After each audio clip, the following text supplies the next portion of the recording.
warahmatullahi wabarakatuh. Saya selaku moderator kelompok 7 profesi kependidikan ingin memulai presentasi kelompok kami dengan materi peran guru dalam administrasi di sekolah. Dalam presentasi kali ini, kelompok kami memiliki 4 pembahasan, diantaranya 1. Pengertian administrasi sekolah. 2. Dasar dan prinsip administrasi pendidikan. 3. Fungsi dan tujuan administrasi pendidikan. 4. Peran guru dalam administrasi sekolah. Materi kali ini dibawakan oleh saya sendiri, Alvan India, dengan NIM 2010123120006, dan teman saya Putri dengan NIM 2010123320010. Putri Devi Yulianti dengan NIM 2010123220018.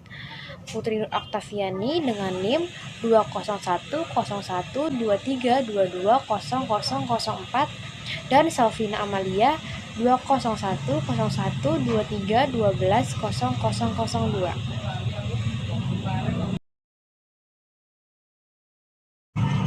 Pada pembahasan pertama, kami akan membahas administrasi sekolah, di mana administrasi sekolah merupakan perpaduan dari dua kata, yakni administrasi dan sekolah, yang masing-masing memiliki makna tersendiri. Ditinjau dari segi kata, administrasi mempunyai dua arti, yakni arti sempit dan arti luas. Arti sempit, administrasi diartikan sebagai kegiatan pencatatan data, surat, informasi secara tertulis, serta penyimpanan dokumen sehingga dapat digunakan kembali bila diperlukan. Dalam arti luas, administrasi menyangkut kegiatan manajemen, keseluruhan komponen organisasi untuk menunjukkan negara atau program organisasinya.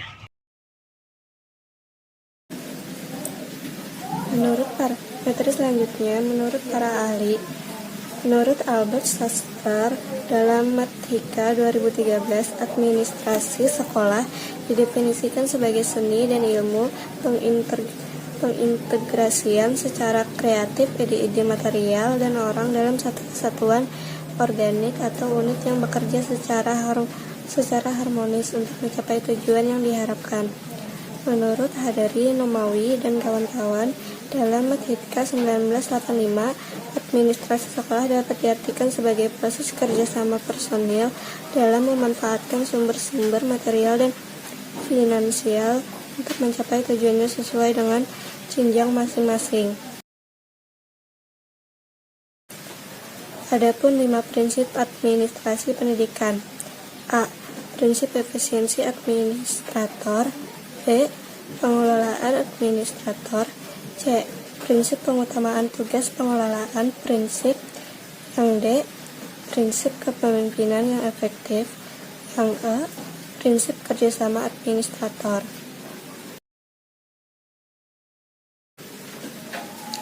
Selanjutnya ada fungsi dan tujuan administrasi pendidikan.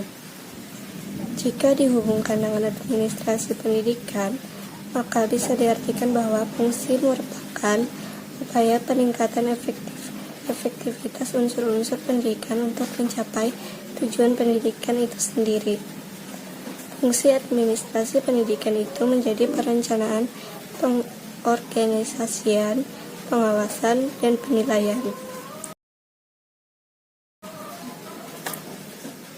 Pertama, fungsi perencanaan.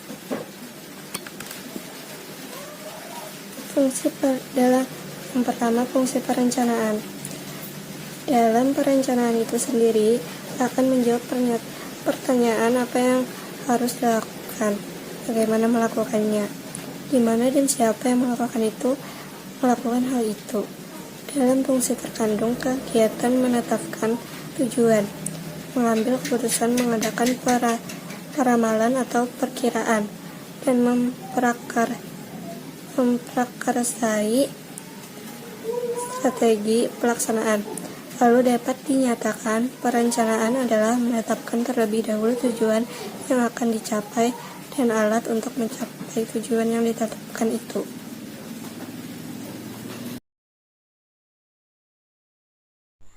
Dua, fungsi pengorganisasian. Fungsi administrasi yang kedua adalah pengorganisasian, yang berarti upaya membina dan memapankan hubungan antar kegiatan dan faktor fisik yang harus dilakukan dan diperlukan, mengkoordinasikan sumber yang ada, pimpinan mendesain struktur formal bagi tugas dan hubungan kewenangan yang akan menjamin efektivitas dalam pencapaian tujuan. Pengorganisasian berurusan dengan pembagian jabatan yang harus dikerjakan, penetapan kelompok pekerjaan, dan pemerataan tanggung jawab dalam pekerjaan. Prinsip yang dianut dalam pengorganisasian adalah pembagian kerja, rintangan, departemenisasi, dan otoritas atau wewenang. 3. Fungsi wawasan. Fungsi lainnya dalam administrasi pengawasan yang bisa diartikan menguji, memeriksa, dan mengecek segala sesuatu yang terjadi itu sesuai atau tidak dengan rencana, instruksi yang dikeluarkan, dan prinsip yang telah dimapankan. Pengawasan ini bersumber dari rencana dan tujuan organisasi. 4.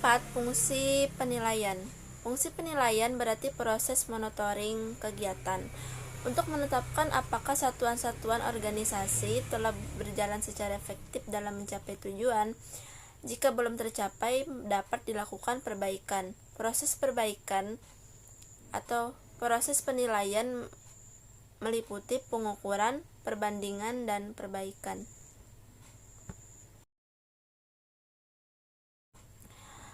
Peran guru dalam administrasi sekolah. 1. Administrasi kurikulum. 2. Administrasi kesiswaan. 3. Administrasi sarana dan prasarana. 4. Administrasi personal. 5. Administrasi keuangan sekolah. Dan 6. Terakhir, administrasi layanan khusus. Assalamualaikum warahmatullahi wabarakatuh. Perkenalkan, nama saya Putri Nur Oktaviani dengan NIM 20101213220004. Di sini saya akan melanjutkan materi dari Putri Devi. Selanjutnya yaitu administrasi kurikulum. Pengembangan kurikulum. Pengembangan kurikulum terbagi menjadi 3. Yang pertama yaitu penyusunan dan pengembangan satuan pengajaran. Satuan pengajaran atau SP adalah suatu bentuk persiapan mengajar secara mendetail per pokok bahasan yang disusun secara sistematis berdasarkan garis-garis besar program pengajaran yang telah ada untuk suatu mata pelajaran tertentu.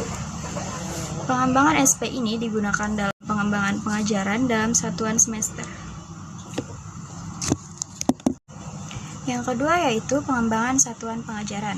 Karena perkembangan ilmu dan peningkatan kemampuan guru serta kebutuhan siswa, maka SP yang sudah dibuat dan sudah digunakan untuk mengajar perlu dikembangkan lagi. Pengembangan ini dapat berupa penambahan, pengurangan, pengubahan, maupun penggantian. Yang ketiga yaitu penggunaan satuan pengajaran bukan buatan guru sendiri. Jadi dalam hal satuan pengajaran tidak dibuat sendiri oleh guru atau dibeli atau dikopi dari SP yang dibuat teman atau orang lain. Selanjutnya adalah administrasi kesiswaan. Tugas kepala sekolah dan para guru dalam hal ini adalah memberikan layanan kepada siswa, yaitu dengan memenuhi kebutuhan mereka sesuai dengan tujuan pendidikan yang telah ditetapkan.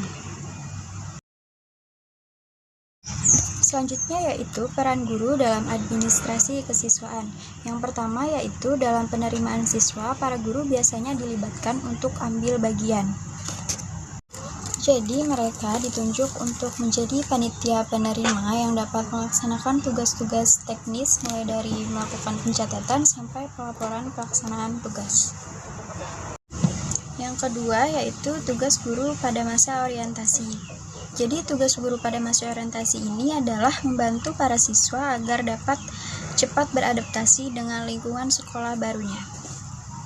Yang ketiga yaitu tugas guru untuk mengatur kehadiran siswa. Jadi, tugas guru di sini adalah mencatat dan merekam kehadiran siswa selama belajar di sekolah.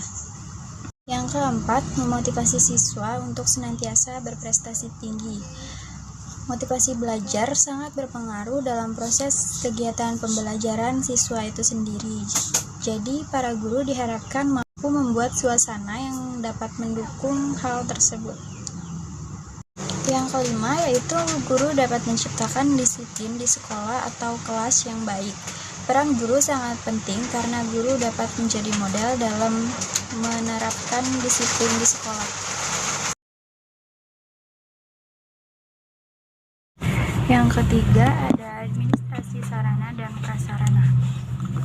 Kegiatan dalam administrasi prasarana dan sarana pendidikan meliputi perencanaan kebutuhan, pengadaan, penyimpanan, inventarisasi, pemeliharaan, dan penghapusan prasarana dan sarana pendidikan. Peran guru dalam administrasi prasarana dan sarana adalah sebagai pelaksana tugas pendidikan. Guru juga mempunyai andil dalam administrasi prasarana dan sarana pendidikan. Dalam hal ini, guru lebih banyak berhubungan dengan sarana pengajaran, yaitu alat pengajaran, alat peraga, dan media pengajaran lainnya.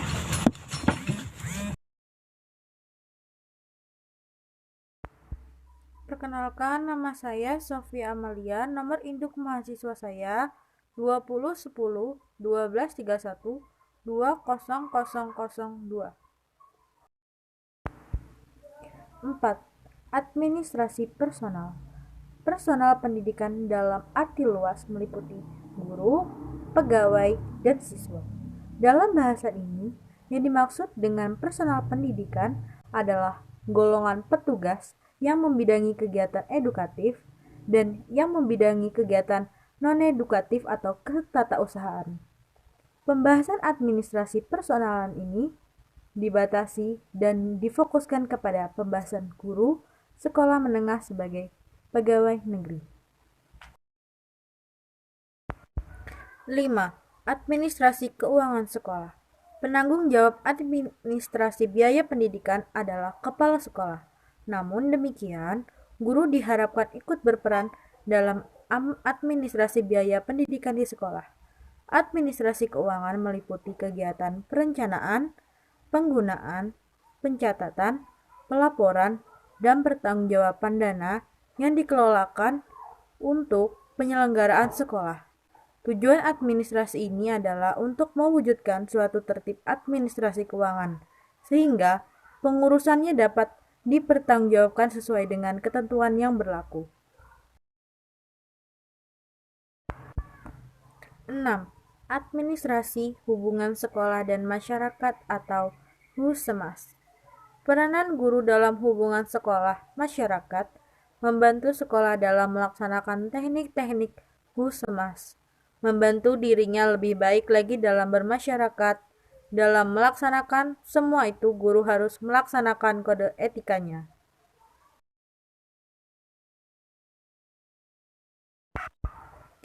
7. Administrasi layanan khusus. Proses belajar mengajar memerlukan dukungan fasilitas yang tidak secara langsung dipergunakan di kelas. Layanan khusus adalah suatu usaha yang tidak secara langsung berkenaan dengan proses belajar mengajar di kelas, tetapi secara khusus diberikan oleh sekolah kepada para siswanya agar mereka lebih optimal dalam melaksanakan proses belajar.